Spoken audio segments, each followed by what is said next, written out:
Hi, everybody. Dan Illman, Mike Beer, the DRF race of the day for Saturday, February the 3rd. Race number 11 at Oaklawn Park, Kentucky Derby qualifying, points on the line in the Grade 3 $800,000 Southwest Stakes. We got a field of 12 getting set to go a mile and a 16th at Oaklawn Park. And Mike, this is a true handicapping challenge because these 12 three-year-olds, they still have a lot to prove. Are they good enough to take that next step on the Kentucky Derby trail? Do they want to go even distances as far as a mile and a 16th? We're going to find out a lot on Saturday. Yeah, exactly. This is what you want from these kinds of races. And there's a lot going on here. As you mentioned, these horses trying to sort themselves out and see where they fit as this road leads to the Kentucky Derby. So they got to show up in races like this and see what they can do in big fields. It feels like there's a lot of pace in this race. Trips are going to be very important.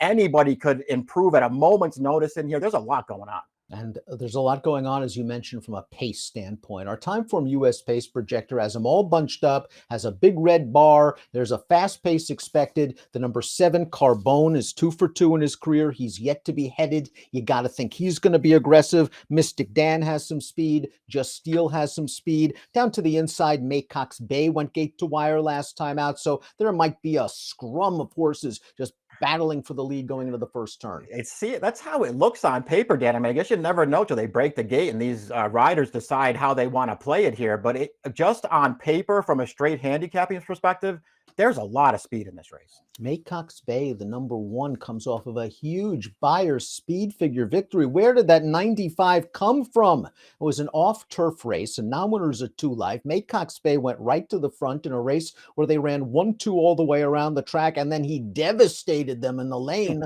to win by 11. Now, I'm not sure that trip's available to him here with all these other speed types, but you got to respect the fig.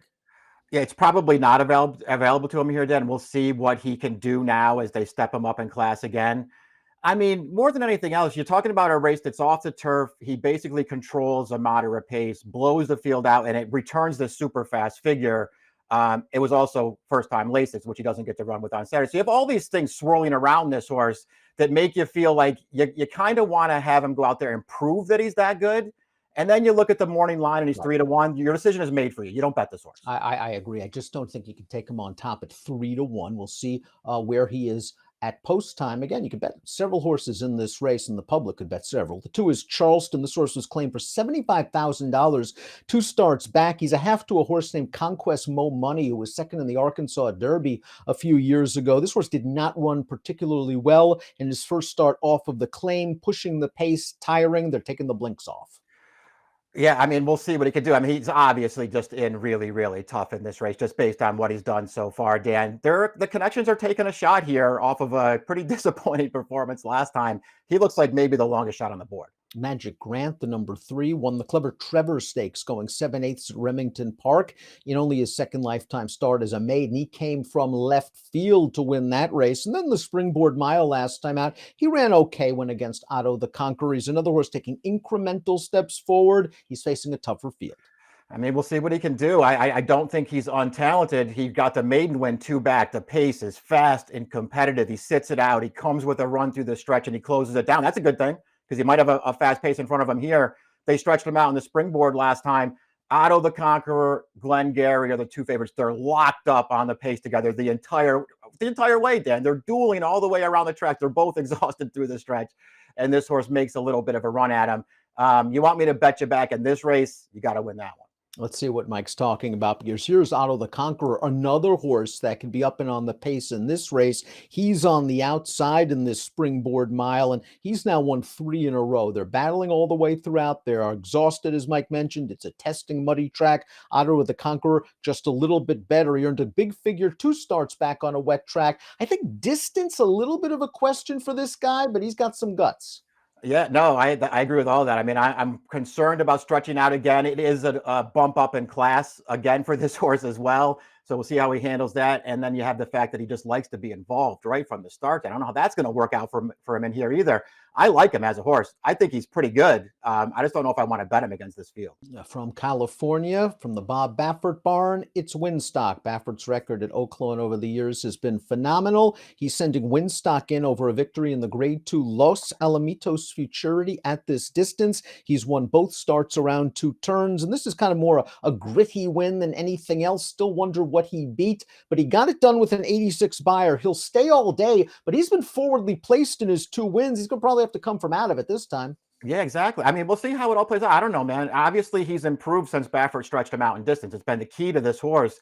But he basically controlled the pace in this race. And I like the way that he fights back to win here, Dan, but I can't say I'm, blown away by the performance. Then you have his only other win, the maiden win in October. He's absolutely loose in there. I mean, unchallenged throughout that race, and he wins for fun. I don't know how good he is, and it's not like he's going to be some kind of great price in this race. Liberal Arts checks a lot of boxes and is going to be a fair price at post time. Distance, no problem. Showed that in the Street Sense. Graded stakes winner already. He's proven that. He won the Street Sense, and he was good in the Iroquois 2 starts back. Pace scenario, he can sit from off the pace, get a right trip. He can rally in the lane. If this guy's trained by Todd Pletcher, he might be 3-1 in here. Robert Medina, I think, is a very good young trainer with a lot of experience. Yeah, those are all those things are true, Dan. This horse has already shown it on the tracks. I don't think you really have to worry about that kind of stuff anymore. His maiden win was actually a good performance, sprinting. He ran down out of the Conqueror. We already talked about him. That's a good horse. And this horse came and got him through the stretch. His Iroquois, he ran fine. That trip didn't really work out great for him, but he still ran at the end. And yes, he had a perfect trip last time on a sloppy track to win the Street Sense, but he ran again. He came with a really nice run through the stretch to overtake that field.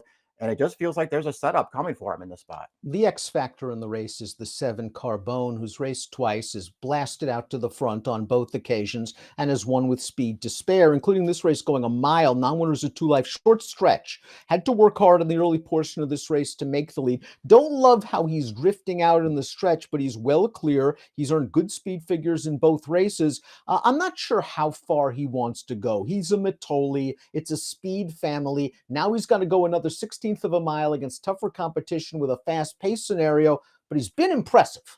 Yeah, I agree. I mean, I don't know how this all works out for him. He's been impressive in his 2 wins, especially that one. Around 2 turns for the first time. It's not like he did go right to the front, but it's not like he walked up there. Dan, that pace was pretty fast. They actually came after him on the backstretch, so he had to pick up and go. He carried it all the way around the turn. He kept going through the stretch, even though he did drift a little bit, which you and I don't love.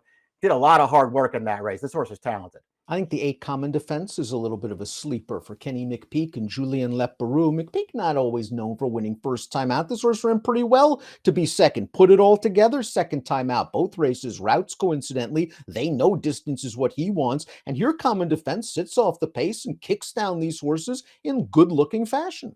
Like the way he finishes this race. Overall, the trip was a good one, but I like the way he just sort of backed off it, sat on the outside, and he's going away from these horses at the end, Dan.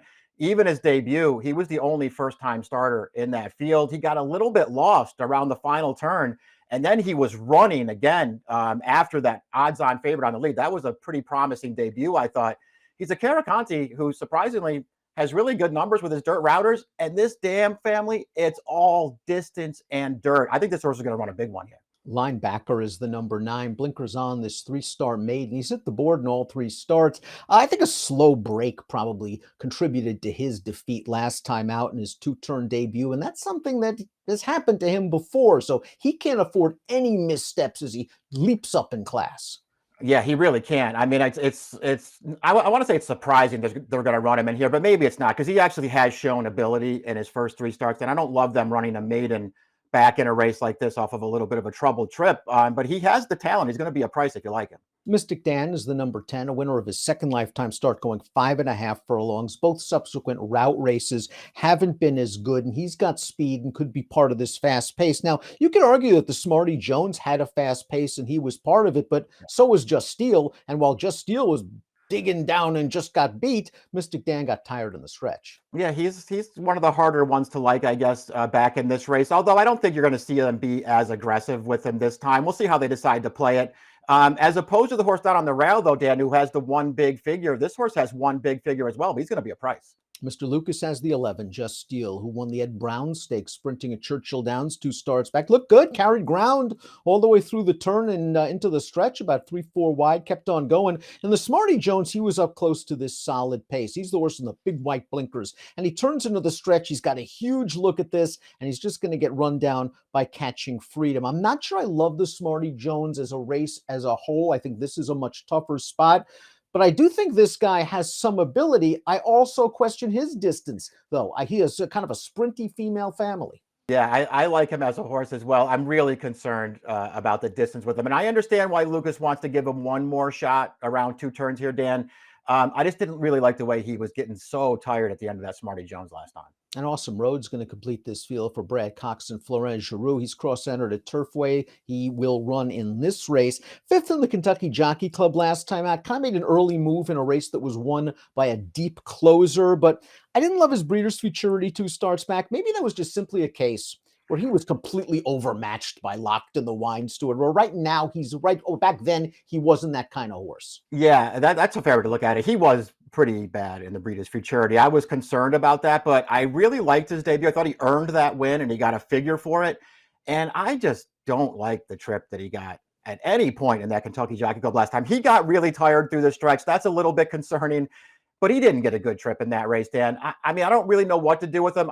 If he had a better post in this race, I might very well have put him on top, though. I think he deserves the chance to rebound at a price. Before we take a look at our top selections, please click the subscribe button on the Daily Racing Form YouTube channel for the latest DRF videos. You can go so many different ways. Let's take a look at our top picks for the Saturday race of the day. I like your pick of Liberal Arts. He's consistent. Distance isn't a problem. He should get a setup. All he needs is a trip.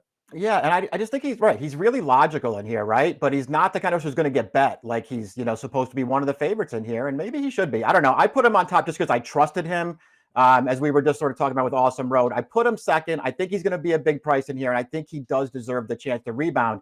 He's just got to work something out from post 12. Carbone, again, has looked so good in both starts, but there are question marks, which means you have to demand a price. He's 9-2 on the morning line. I'm not even sure I would take 9-2. I would need him to drift, and I'm not sure he will because people love ones.